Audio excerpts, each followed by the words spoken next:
Good morning, Congregational Bible Church friends and family. This is Pastor Mark filming another video here with an exciting and new announcement that we want to make known to all of our church family and friends. In accordance with the Governor of California and the Kern County Health Department, churches are now allowed to reopen.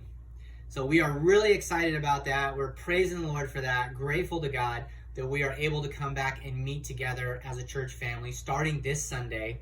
But we're doing this video so that we can kind of inform everyone about the guidelines and restrictions that we have to follow in order to reopen. So yes, church is back, but it's not going to be the same as we're used to. There's going to be some changes, some things that are different. And we just want to inform you about all those things in this video. First, there's going to be no Sunday school, as probably expected. It's just the main service from 10:45 to 12 o'clock.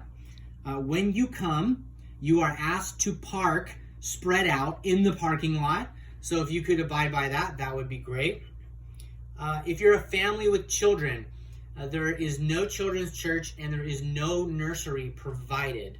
So children must stay with their household at all times. We'll have the parlor open as an overflow area for people to go if you have young children. The nursery even will be unlocked, so you can take your child in there if you need to change a diaper or whatever, but children will not be put in there with a staffed person in the nursery. We won't be passing out bulletins to you. We'll have the bulletins set out on a table where you can just grab it as you come in. And obviously the seating is a big deal. We have to sit socially distanced from one another, so we encourage you to sit spread out throughout the sanctuary, and we will have people, some deacons and some ushers, helping everyone spread out so that we're appropriately socially distanced. Household units need to stay together. That's the way the guidelines are phrased. So all the people in your household sit together. During the service, we won't have a time of greeting like we normally do, and we will not pass the offering around. There will be an offering box in the back where you can drop your offering at the beginning or end of the service, but we will not actually be passing it around. When it comes to singing, we definitely believe that we have to worship the Lord. So we will be singing worship songs to God. It is strongly recommended that everyone wear masks, especially while they're singing. So we're passing those guidelines on to you. As I said, the parlor will be open for overflow seating, but we need to maintain social distancing in there as well. We'll have hand sanitizer for you all over the place if you want to use that or bring your own. We will also have masks available for you if you want to pick one up as you come into the church. We are looking for more Lysol wipes or disinfecting wipes. So if you happen to have some of those, if you have a stash somewhere and you're able to get rid of some or give some away to the church, we'd love to have those if you have those. As far as coffee fellowship goes, we will not have coffee fellowship this Sunday, May 31st, but we're hoping to bring it back very soon. And there'll just be small differences there, like individually wrapped offerings that will be available to people at Coffee Fellowship. As I said, we'll have deacons and ushers pointing you where to sit, but they will also be dismissing by pews so that everyone doesn't all go at once. The doors will be propped open within reason, if it's a reasonable temperature, just to keep that airflow going. And those are some of the changes and differences that you'll see this Sunday if you decide to come to church. Now, we need to stress these couple of things. As I already said, masks are recommended at all times. Also, you are not required to come. Coming to church is strictly voluntary on your part. If you want to continue to stay at home, that's completely fine. In fact, that is suggested as well by the CDC. If you are sick at all, please do not come.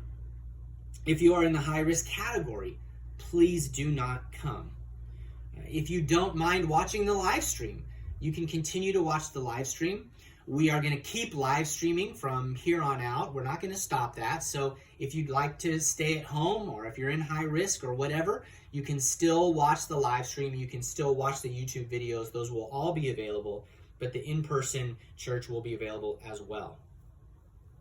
Here is the most strict requirement that we need to keep. We are only allowed to have 25% capacity in our sanctuary. Now, with all of our pews and seating, that comes out to about 40 people in the sanctuary. Of course, we could have more in the parlor. That's going to make it a little tight of how we can fit everybody. So here's what we're asking people to do as far as attendance goes. We are asking you to RSVP to the church service in some way. We're going to put up a link of an online form you can fill out to RSVP through that link so that we at least can have some type of head count going into Sunday, and so we know how to spread things out, how to make sure everyone is comfortable. That's what we're asking as a church. But let me tell you what I'm asking for personally as a pastor. When you come to church, yes, these new guidelines will be in effect and things will be different. And the way that we used to do things has changed. And what at least for the short term, what I'm asking you to do, everyone that's coming, I would love your cooperation with all of these changes. Even if you think some of these rules and guidelines are silly or unnecessary or maybe very necessary, we just encourage everyone to cooperate with all the guidelines and rules. That would be extremely helpful to all of us. So let's abide by those. And the other thing is, although church will be different, church is going to look different too. And what I mean by that is you look around the sanctuary, if you're sitting in there, you're going to see people in masks. You're going to see people without masks. You're going to see people hugging and shaking hands. You're going to see people not wanting to hug and shake hands. And I think what I'm asking for is for everyone to be gracious and respectful of each person and their own personal views. Whatever their conviction is in their conscience, let's understand where they're at. If they have a mask, please don't assume that they are living their life in fear and not trusting God. If they don't have a mask, please don't assume that they don't care about your safety and they're being reckless. Things are going to look very differently when we come, and so we need to be extra gracious and extra understanding as we come back to church and we try to get things back to normal. So please RSVP for Sunday if you know for sure you are going to come, and that will help us in how we plan for Sunday. But we're excited the church is finally able to come back and we're able to meet in person. God bless you all, and if you have any questions, please let us know, and we'd love to answer those. Goodbye.